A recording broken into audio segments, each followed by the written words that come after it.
Hello everyone and welcome or welcome back to my channel.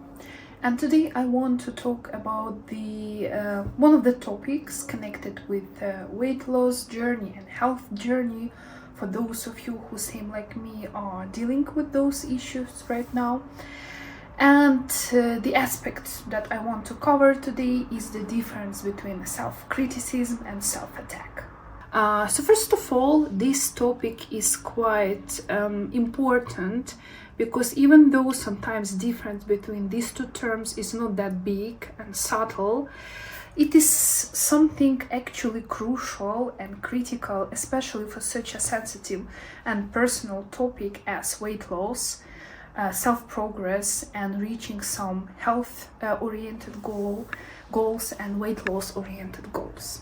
So I would like to start with healthy self-criticism, because unhealthy self-criticism is actually self-attack. So when we're talking about healthy self-criticism, we're normally talking about the approach when kind of look like growth-oriented feedback. So in this case, we are supportive of ourselves.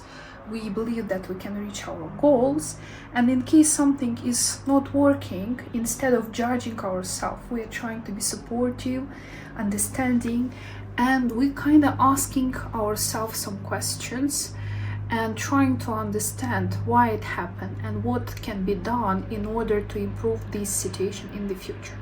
So we can say something like, I can do it better, or in case something have already happened, we can ask ourselves something like, I could have done it in a different way. I should have done this, or this could be done in a different way. So we kind of trying to look at this situation as a task, as a goal that we want to solve, as opposite to some kind of failure that happened already, some kind of problem or issue that we have, where we kind of feel helpless, weak, without will, without power, kind of person like a failure. That would be the key difference. So the purpose of healthy self-criticism is to understand your current situation, try to find the way out, and also support yourself on this way.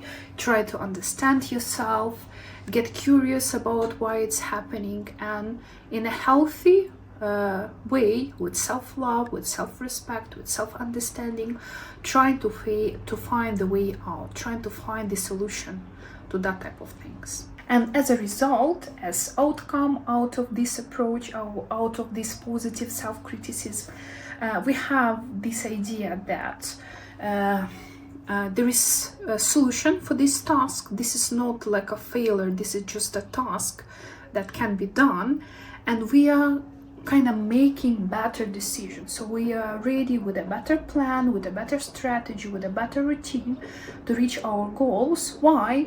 Because we have analyzed our situation, why it's not working, what could be done differently, and what can we do in order to support ourselves on this journey and find the easiest way, the most healthy way, the most right way for us to come from this point when we are right now to this point where we would like to be in terms of our goals.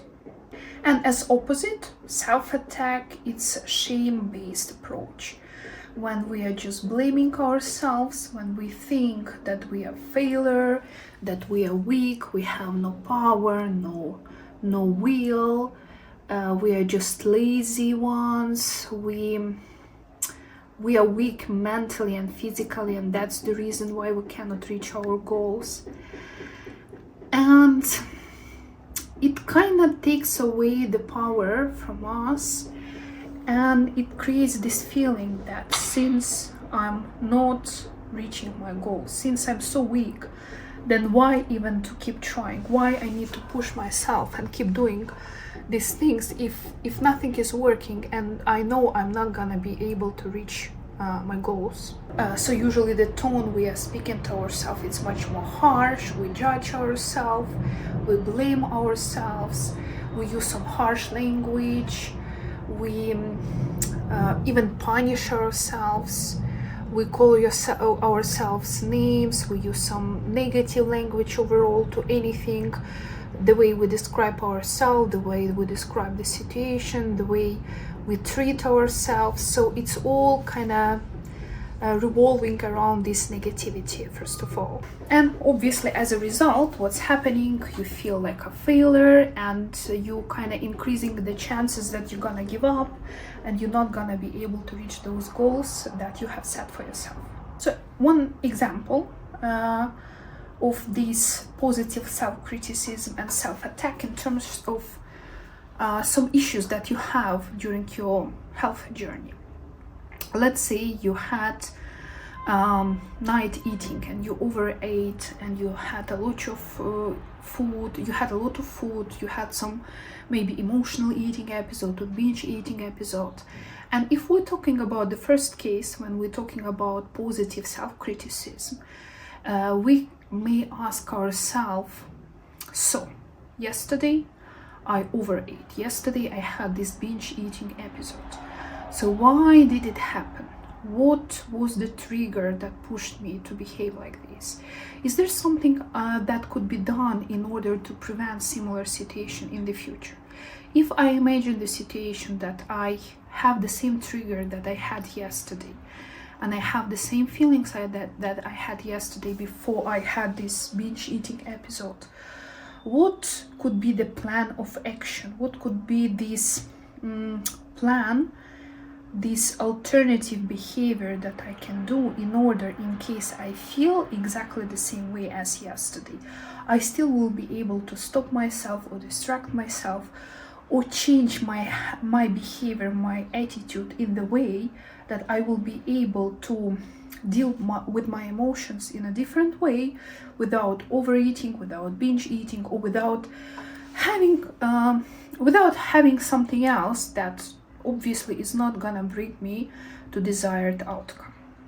And in case we're talking about self-attack, obviously it's gonna be something like we will start blaming ourselves, we will start calling ourselves names, like you are lazy, you are weak one, there is nothing you can do, what's the point of following this diet if every second day you're still gonna give up? And the words can be even more harsh and more strong. Again, it depends what kind of self-talk you have with yourself, and self-talk is so important, especially when we are on a health journey, on a weight loss journey, because it's already such a sensitive topic. There are already so much social pressure around this topic. So when we also start talking like this to ourselves, it creates such a pressure that it's really hard to handle. So no wonder that once we're self-criticizing ourselves in this harsh way, once we're attacking ourselves, there is practically impossible to find a way out, and eventually we're gonna give up because we understand that we are not going to be able to handle those situations. So the obvious question is then how to shift this mindset from this idea of self-attack and negative self-criticisms to this more positive, goal-oriented criticism, like supportive type of criticism. So obviously we are starting with reframing. So we are trying to pay attention to what kind of language we use to ourselves, to our goals, to our behavior, and slowly we need to try to change it. Next part will be obviously connected with expanding our whys, like, okay, so I'm on this weight loss journey, why? And we need to find as many positive whys as possible, because we first of all need to explain ourselves why we are doing that. Not just because you want to get smaller and lose weight, it's something that I've been talking in my previous video, but like real, your personal whys, why it's happening. As I also told previously, it's a good idea to ask yourself questions, especially with curiosity, no judgment. Like, why it's happening? Why do I feel like this? Is there something I can do in a different way? And the more often you ask yourself these questions and the more honest you are, the easier it is to build this self-trust, self-respect in terms of food, in terms of some exercise routine. in order actually to reach your goal. It takes time, but it's so important, so crucial, not only for those goals that you have set for yourself, but to your relationship with yourself in general. Unfortunately, we are not always taught in the childhood how to build this good relationship with ourselves, but it's never too late, and we can always start building this good relationship with ourselves, because nothing in the world is more important than having good relationship with yourself. And in this context, of course, we are talking about self-support. We need to find something that help us to deal with some harsh emotional situation in a different way, rather than food or self-blaming or some other negative self-talk. So it can be some travel, watching a movie, having a nice cup of tea, going to a nice place, spending time with the loved ones, spending time with your dog. Like, go to places where you feel comfortable. Do something that you do for your soul, not because you have to, but something that you want to, something that truly brings you enjoyment. And slower, it's gonna be hard first. It will be hard even to notice, to track all those negative thoughts in your head. But eventually it's gonna get easier and easier, and you will see. Instead of being harsh with yourself and pushing yourself to these goals that you want to reach, in case we support ourselves, love ourselves, trust ourselves, and we are with this support, with this love, carrying ourselves from this point A to this point B where we want to be, the journey is getting so much better, so much enjoyable, so much pleasant. And you definitely increasing your chances actually to come to this point B, because